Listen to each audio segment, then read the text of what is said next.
good morning. Good morning mga palangga. So today we're going to the town.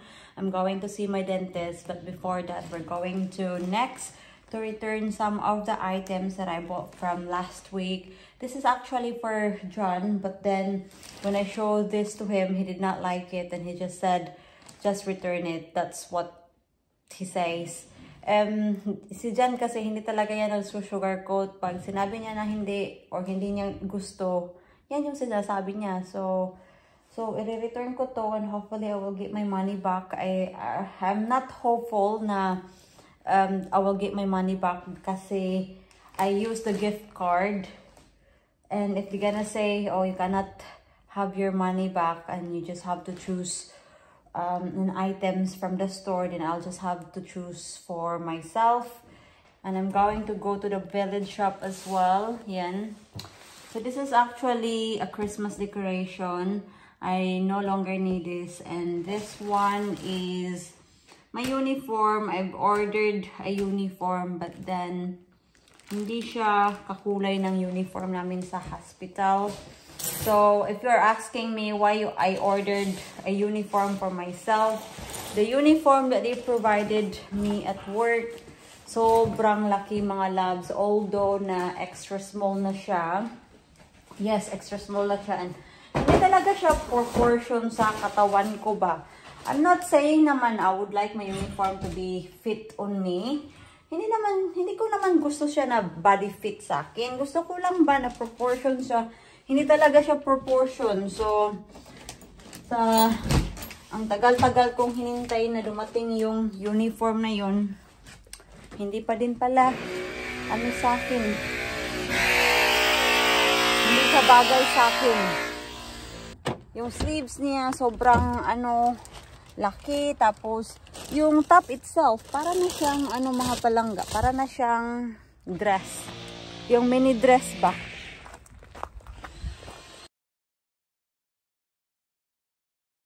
Nasa bahay na ako mga loves, and yeah, they did the tooth extraction. Ni-remove nila yung tooth ko, and I'm sorry if I talk funny. And they also put a new aligners. This will be my 3rd aligners, and they also given me 4 more aligners, so that would be 7 aligners. So yung pang 7 ko is ilalagay ko ngayong January 20. And yeah, 7 out of 18.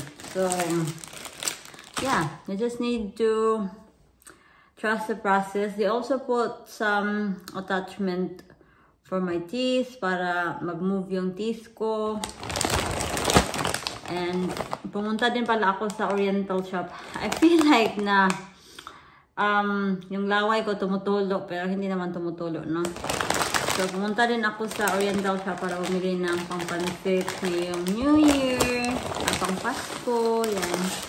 And then, dahil wala na akong vinegar, pumili tayo ng vinegar, tapos, nag-crave ako ng puto, so, lulutuin natin to.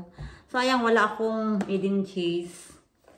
Iba kasi yung mga cheese nila dito, at masarap talaga yung Eden cheese. Pumunta din ako sa butcher para bumili ng 6 lamb chops kasi gusto ko ni Mr. And then, bumili ako ng sausage roll, 2 sausage roll and 2 cheese and onion slice. Yan. So, nagawa ko yung mga gusto kong gawin ngayon. I already returned the parcels that, you know, hindi ko na kailangan ng Christmas decoration. I-return ko din yun. And yung i-return ko sa next, na-return ko din. And yeah, tama ako mga palangga. Hindi nila ako binigyan ng money. They only give me, binigyan nila ako ng another voucher. Yan. Another voucher. So kung magkano yung ni-return ko kanina, yun din yung binigay nila sa akin na voucher.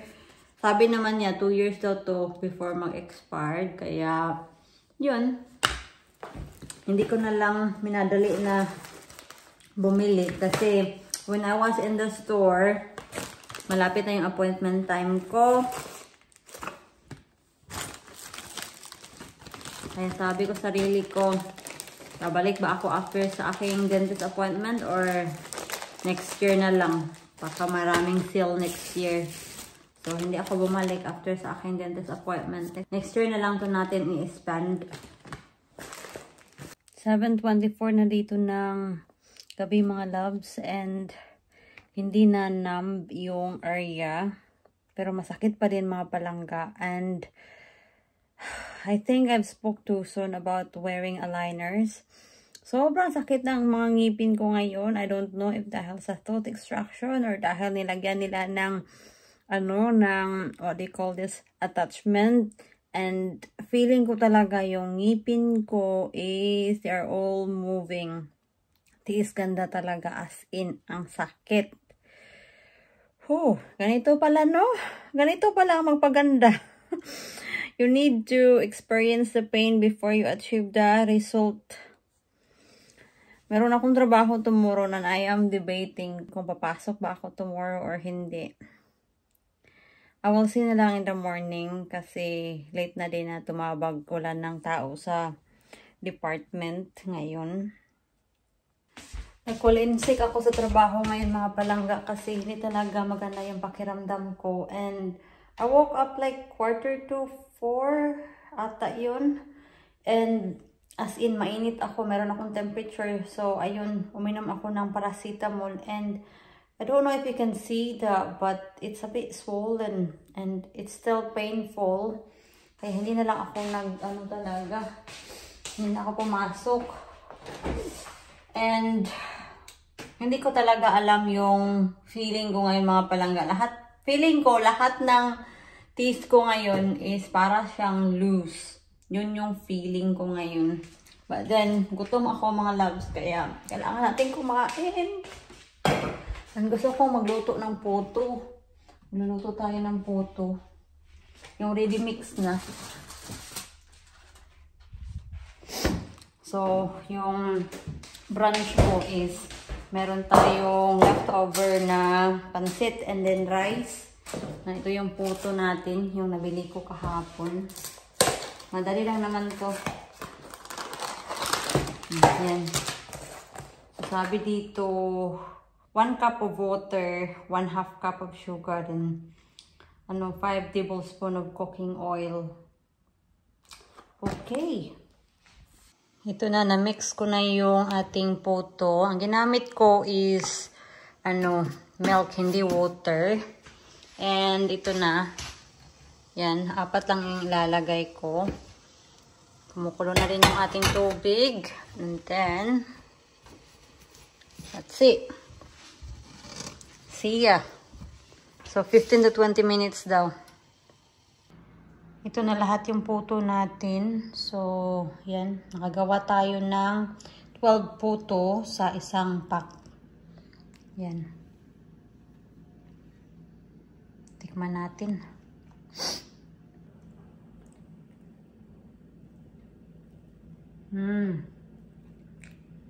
Masarap mga palangga.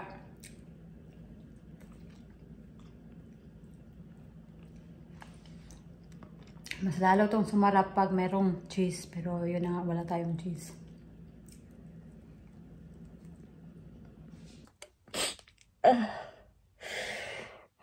Grabe mga loves. Umiyak ako dito. Parang nabuang ako mga palangga. Sobrang sakit talagang ngipin ko. Grabe kang ngul-ngul. Kung sa Bisaya pa ba.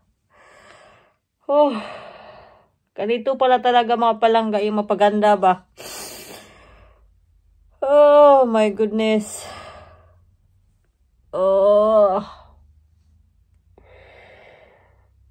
Kasakit.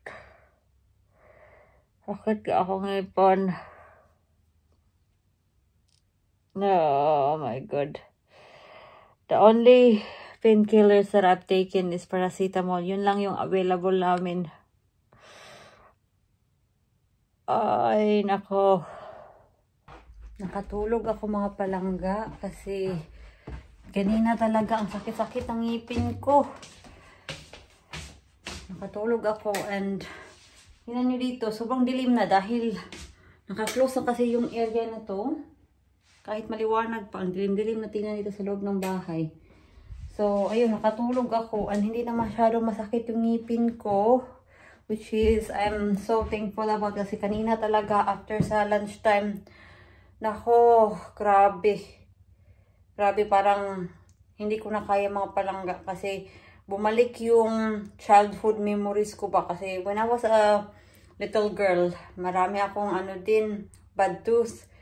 And palaging sumasakit yung ngipin ko. Yun yung na-feel ko earlier nung umiiyak ako kasi sobrang sakit talaga. And nag-take na naman ako ng paracetamol at yun, nakatulog. At hindi na masyado masakit yung ngipin ko. So, tutulungan natin si Mr. sa labas. Kasi nagpuputol siya ng kahoy. Tara. Lalabas tayo mga loves kasi nagigilty ako kasi si Mr. nandoon sa labas. Kasi naubusan na kami panggatong mga palangga. Baka late na tayo ba? Tapos na ata. Parang tapos na nga mga palangga.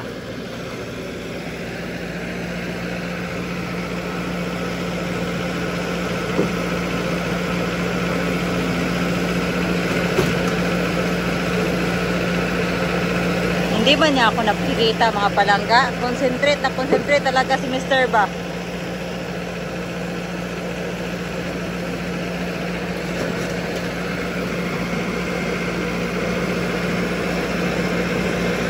Kailan ba niya kaya ako mapapansin?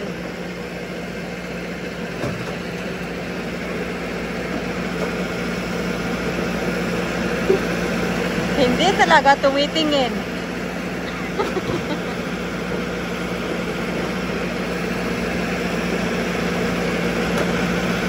Napansin na niya ako mga palangga. Nakita niyo naman, nag-smile. So at least, meron na tayong panggatong.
That's it, honey.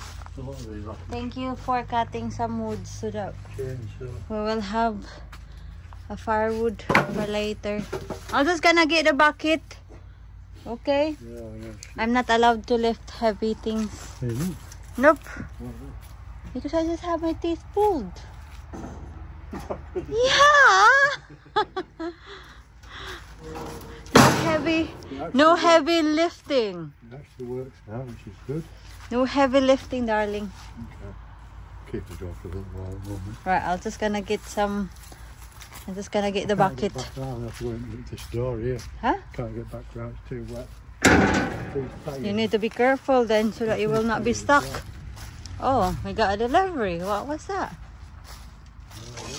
Oh, my lip balm probably.